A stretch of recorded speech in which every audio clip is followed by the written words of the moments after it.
vez, sejam todos bem-vindos a esse nosso canal de Pequenos Estudos Espíritas. Hoje nós vamos dar continuidade àquela questão da reencarnação na Bíblia. Vamos falar muito ainda sobre esse tema. E hoje nós vamos falar sobre Elias, sobre a volta de Elias, que trata da reencarnação. Quem foi Elias e quando foi que Elias voltou? Ou seja, quando Elias reencarnou. Vamos falar sobre isso hoje, tá? Tá tudo lá na Bíblia para os irmãos que quiserem ver, tá? Ler.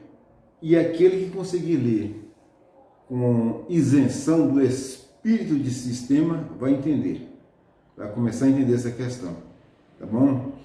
E aqueles que quiserem irem um pouco mais a fundo, é só procurar no Torá, no Talmud, nos livros antigos dos judeus, Torá, Talmud e outros lá, que está cheio disso. Depois eu vou trazer para vocês aqui vários links, se vocês quiserem, onde vocês poderem estudar sobre isso. E todos vocês verão que a reencarnação era uma coisa muito conhecida e muito tranquila no seio do povo judeu, até o século VI, depois da era cristã, depois de Cristo, né? Então, muito bem, reencarnação na Bíblia, a volta de Elias, é o que nós vamos falar. Mas antes, mais uma vez, eu peço a todos vocês que se inscrevam no canal, deem um like, se inscrevendo, apertem o botãozinho de inscrito e a tecla todas para receberem as notificações das palestras, dos pequenos estudos que nós vamos liberando. Então, a volta de Elias. Primeiro, vamos falar um pouquinho quem foi Elias. Aqui diz assim: Elias nasceu na cidade de Tisbe. Ele foi levado por Deus como um profeta para confrontar a idolatria em que vivia o povo de Israel. Olha bem, a finalidade dele específica foi essa: combater, atacar a idolatria em que vivia o povo de Israel, o povo judeu. Na época, tinha lá quem governava o povo judeu, um rei chamado Acabe, tinha uma esposa chamada Jezabel. E os israelitas se afastaram do Deus vivo e começaram a adorar aquele Deus da esposa do rei Acabe, o tal de Baal. E o Elias combateu tudo isso, mas combateu ferrenhamente mesmo. Inclusive, quem lê toda a Bíblia direitinho lá vai ver que ele mandou, inclusive, decapitar todos aqueles sacerdotes de Baal. Aí que Elias complicou um pouquinho a situação dele. Por quê? Porque Deus nunca autorizou ninguém a matar ninguém. Isso não. Deus não falou com ele: Elias, você vai lá para Jerusalém, lá para o seio do meu povo lá, e aqueles que não acreditarem em mim, você pode matar tudo. Passa tudo a fio de espada. Deus não autorizou isso a Elias. Ele veio. Era muito firme na sua fé. Mas também era aquele caso, né? 8,80 e comete excessos. Ele não tinha autorização para matar aqueles pobres coitados que adoravam aquele tal Deus Baal, que era o Deus da devoção daquela rainha lá, esposa do rei Acabe. Então a confusão foi toda aí. Tá? E por causa disso, por causa dessa mortandade, Elias teve que voltar. E voltou. E sofreu, inclusive na própria carne, tá? Pagou, como diz o outro. Aquilo que Jesus falaria depois, sofreu com ferro o que ele infligiu aos outros no passado. Que Jesus falaria tempos depois com Pedro, lá naquele dia que Pedro cortou a orelha daquele soldado lá, daquele soldado romano, que estava para prender ao Cristo Jesus. Embainha a tua espada, pois quem com ferro fere, com ferro será ferido, né? Jesus viria a falar isso sobre anos depois, mas a lei já existia, a lei de Deus. Tanto que nosso amigo aqui, que estava em missão divina para orientar o povo do judeu pelos excessos que cometera, matando pessoas, ele teve que resgatar isso aí, tá bom? E a vinda do Elias, meus irmãos, ela foi profetizada até por aquele irmãozinho lá chamado Malaquias. Aqui, ó. Vamos lá ver aqui, no ano 450, Malaquias profetizara Malaquias profetizara por volta do ano 450 que Elias, um dos maiores e mais respeitados profetas de Israel, voltaria à terra no tempo devido, na condição de precursor de alguém de hierarquia mais elevada do que ele. Então Elias, quando Elias, ainda 1000 e tantos anos lá, antes de Cristo, não sei, era um elemento de uma alta envergadura. Cometeu os excessos, mas era de uma grande envergadura. Voltaria depois como precursor de alguém muito superior, bem superior a ele, vamos dizer assim, superior ao infinito, vamos dizer, em evolução espiritual. Quem é esse? Nosso Senhor Jesus Cristo.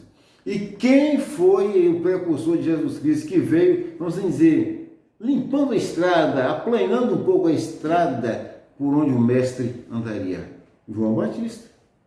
Aquele mesmo célebre diálogo lá com Nicodemos, quando os apóstolos fizeram aquela pergunta aqui assim, ó: por que dizem os escribas que Elias deve vir primeiro?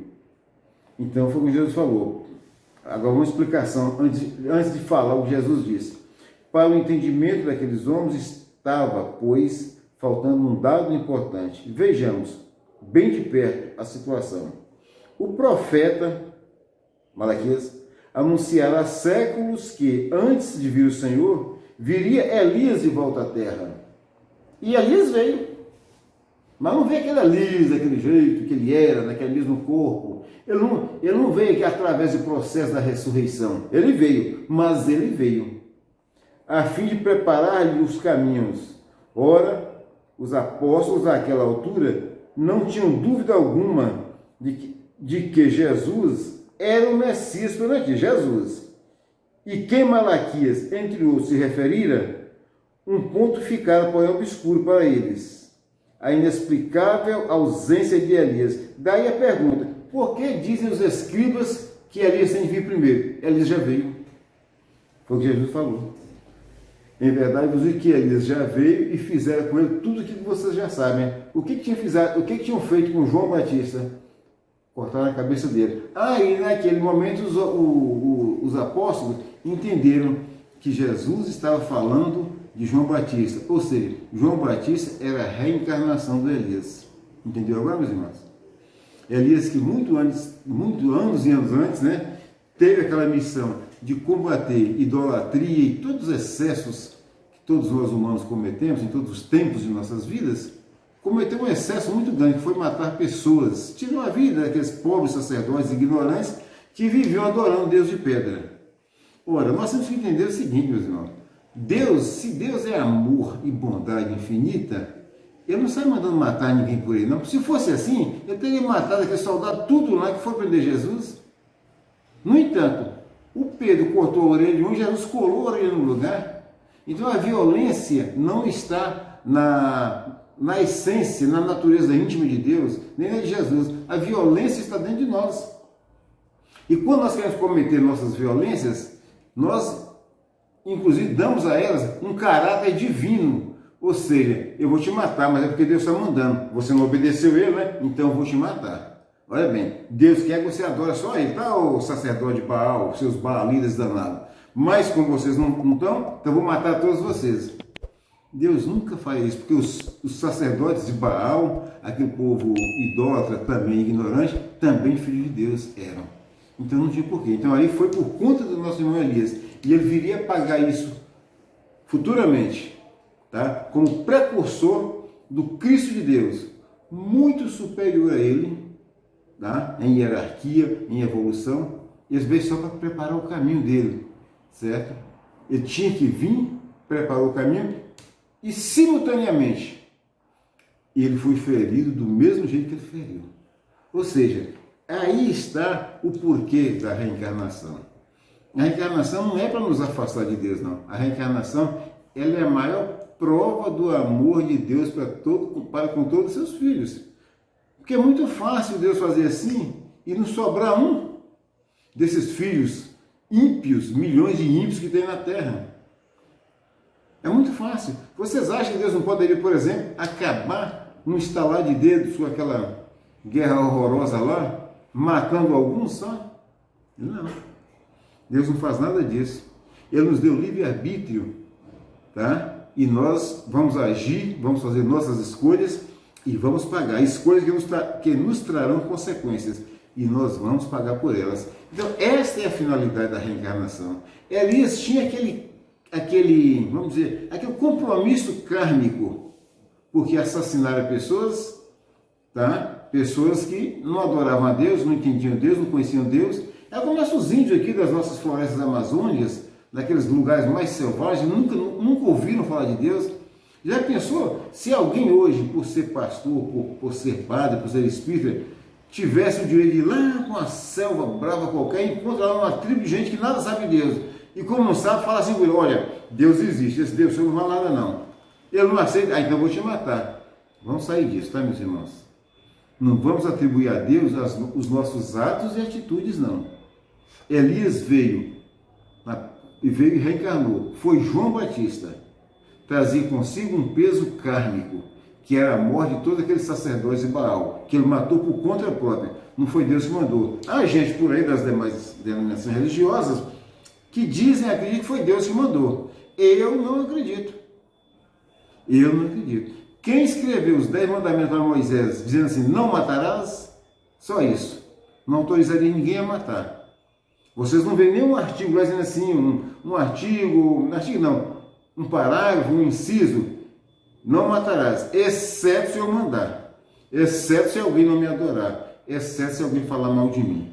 Então a reencarnação tem essa finalidade. A gente tem de voltar quantas vezes forem necessárias, para que a gente possa evoluir e possa resgatar nossas dívidas cometidas contra nossos irmãos e aprender mais. Elias, o grande profeta Elias, reencarnou com João Batista, está no célebre diálogo com Nicodemos, Jesus Nicodemos, e também nessa passagem aqui de Malaquias, o velho Malaquias, lá para o ano 450 a.C. Eu fico por aqui, agradeço a todos vocês, mais uma vez, peço a Deus que abençoe a todos nós. Fiquem com Deus.